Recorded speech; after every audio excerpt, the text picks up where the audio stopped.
In this video, I'm going to show you how to record the screen on your iPhone. Let's get started. First, open the Control Center by swiping down from the top right corner on iPhone X and later, or swiping up from the bottom on older models. In the Control Center, you'll see the Screen Recording button. It looks like a circle with a dot inside.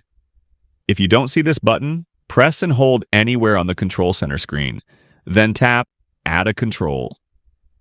Scroll through the list, find Screen Recording, and tap on it to add. Now, go back to the Control Center and tap the Screen Recording icon to start recording. While it's recording, you can navigate your phone, open apps, and show whatever you want to capture. When you're done, open the Control Center again and tap the Screen Recording button to stop. Your screen recording will be saved automatically to the Photos app. If this video helped you, don't forget to like, subscribe, and hit the bell icon so you never miss more iPhone tips and tricks. Thanks for watching.